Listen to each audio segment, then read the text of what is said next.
exciting times we're living in. And I get excited about the things that are unfolding for us if we have a receptivity to them. So I'm going to call upon all of you to be present. And be present with a receptivity so that it begins to stimulate another part of you who is in the process of awakening. Yes. Yes. Yes. Yes.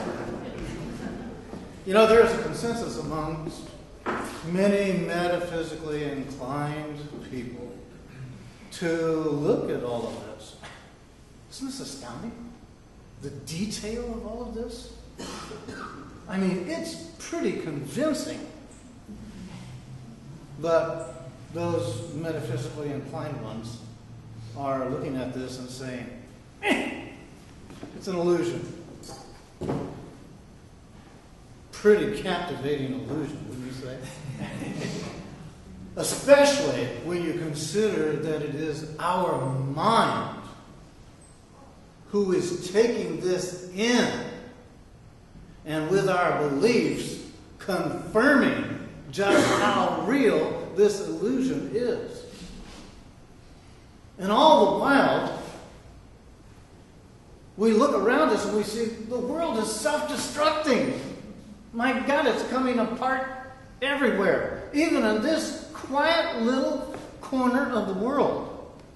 All you have to do is go to some place like Syria, and I don't think you're going to see quite the same quiet. You're not going to experience the self-destruction as we are. But the point is to bring this out in such a way that, don't you wake up in the night sometimes thinking, what's happening here? How can man tolerate this? How can God tolerate this? When's he going to finally say, enough? When's he going to send in his celestial armies of light? Uh-huh. Here's the rub. You see, just like we have given over our power to others who have taken it to control and manipulate us, so have we outsourced our divinity. We've placed our divinity somewhere outside of us. When the fact of the matter is, it's not outside of us. We were designed with it in us. That we've forgotten only means that we're capable of remembering. And so here we are, with this information being given to stir us, stimulate us in this awakening. Okay, let's just consider that there are those who believe in extraterrestrials. Do you know anybody who actually believes that there are other beings who live in this universe aside from we, humans on planet Earth? How absurd. I mean, we are the crown of creation. Hey, Willie told us, right? Willie told us, he did. What a piece of work is man. Okay, but let's just say there's a possibility that there are those who believe in extraterrestrials. And they also have a conviction that there is going to be a fleet of spaceships who are going to sweep in at the last moment and save us. But there's also the thought that a civilization unwilling to take the steps to ensure its own survival may not be worthy of saving. Bill, That's another thought about our situation, as perceived by others who are looking at us and seeing, oh my God, what an excellent opportunities these beings have here to get their act together, their collective spiritual act together, and actually ensure their civilization and their world. If I won't use you as an example, it'd be too difficult for you, but if I were an extraterrestrial and I were looking at you, and I had the power to come in and right all wrongs, there's no way in hell I would touch this. No way in heaven I would touch this. Because, you see, then I might be perceived as an outside savior. And we know what has happened to outside saviors. Hey, they've got a track record. Your lifespan? And why? Because they are perceived by those in power as having the capacity of persuasion and charisma to actually stir and excite the multitudes to where they would then join together and do something about it. Shoot them, hang them, crucify them, get rid of them. They're not interested in fair play. They're interested in maintaining control. So here we are looking at how we have outsourced our divinity and what we can do about it. Well, what can we do about it?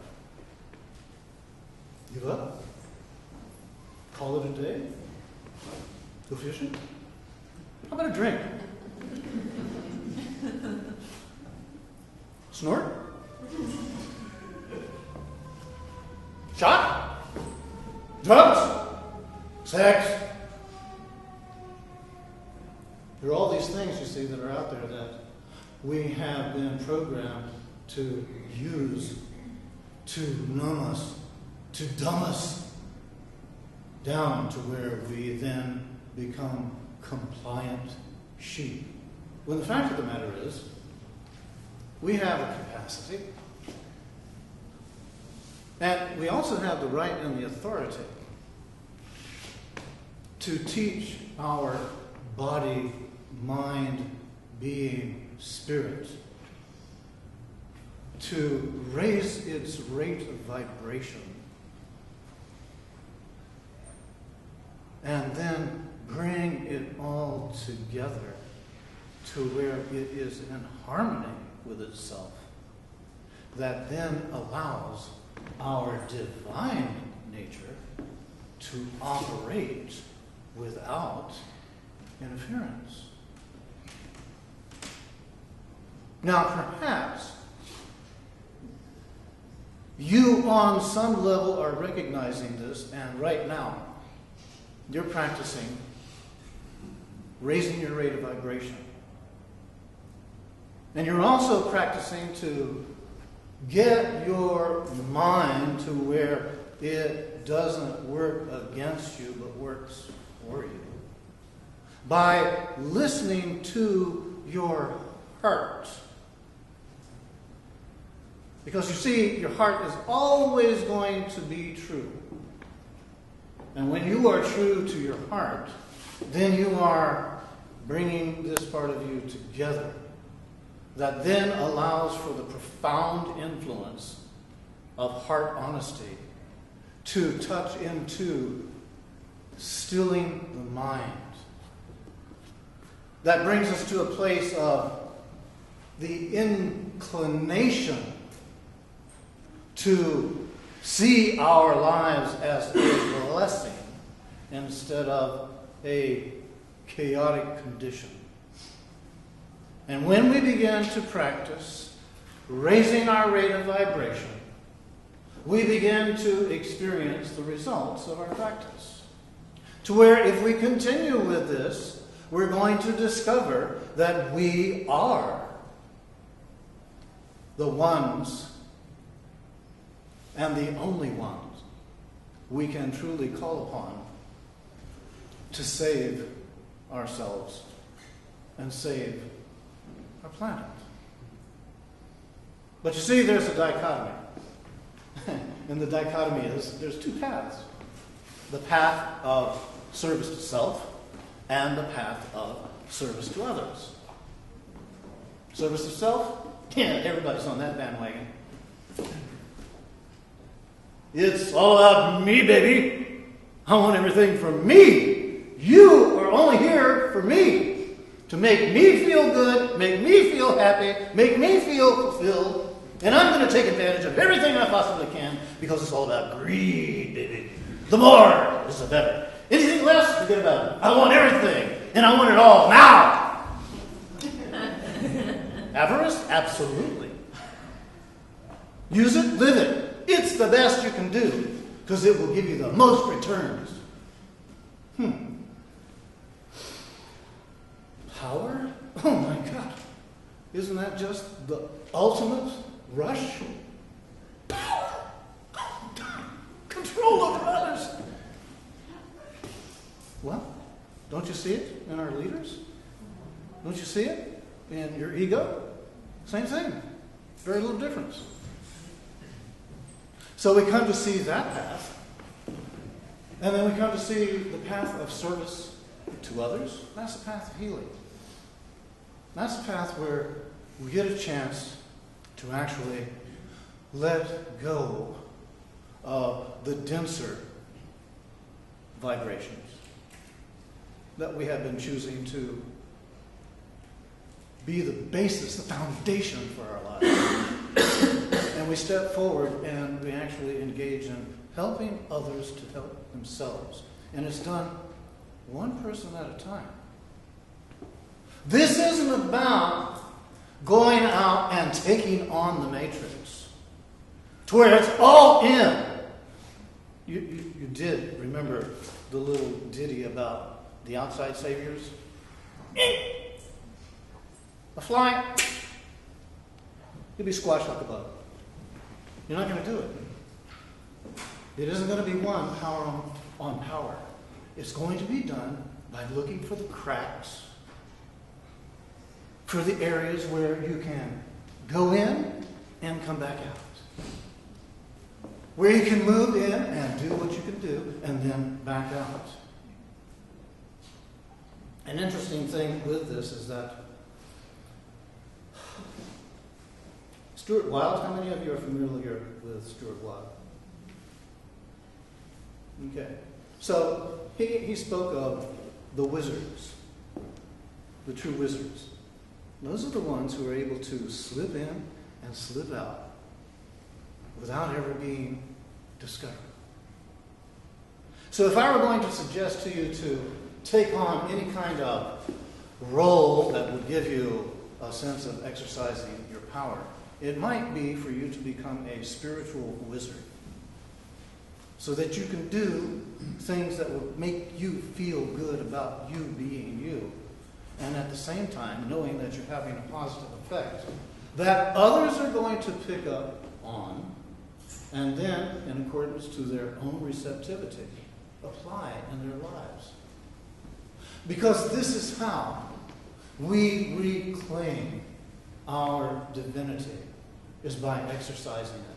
And resistance, haven't we heard a lot about resistance? Have you ever considered a world where there wasn't any resistance?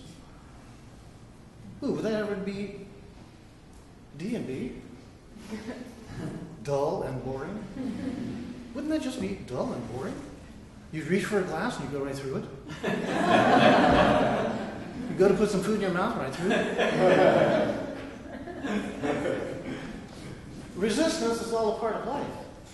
Okay? If we didn't have sufficient resistance, then what would be our inclination to actually exercise and develop our capacities as divine beings? Wouldn't be there. If everything went exactly the way you wanted it to go, you'd continue to rot.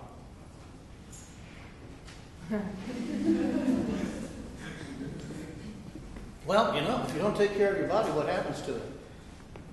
It begins to fall apart, right? So you got to take care of it. Wake up in the morning, you go through all this routine, you eat right, you sleep well, you exercise, you enjoy things that are uplifting, and then, oh, thank God for a good drama. Where would you be without a good drama? You'd lose your ability to play different roles.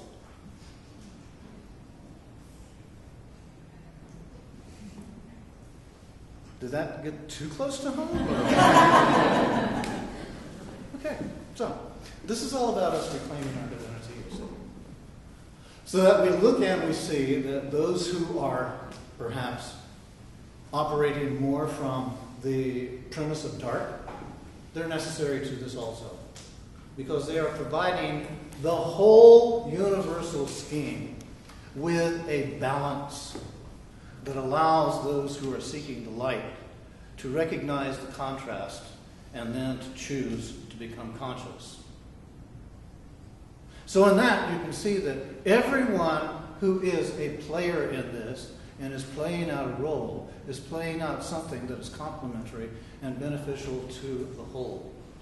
But for us here on planet Earth, we are definitely at a time where it is vitally important for those who have the inclination to reclaim their divinity, because it is going to be we who claim it who then begin to experience 5D as it comes rushing at us.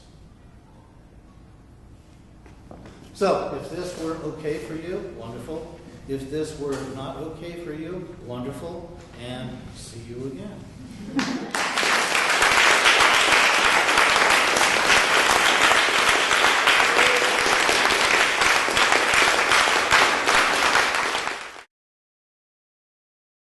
For more information about the Metaphysical Church of Enlightenment or the Rodin Foundation, please go to our website at www.rodin.org. If you have been inspired by the revelations shared in these podcasts, please donate to the Rodin Foundation's ongoing efforts to help others help themselves at www.rodin.org/donate.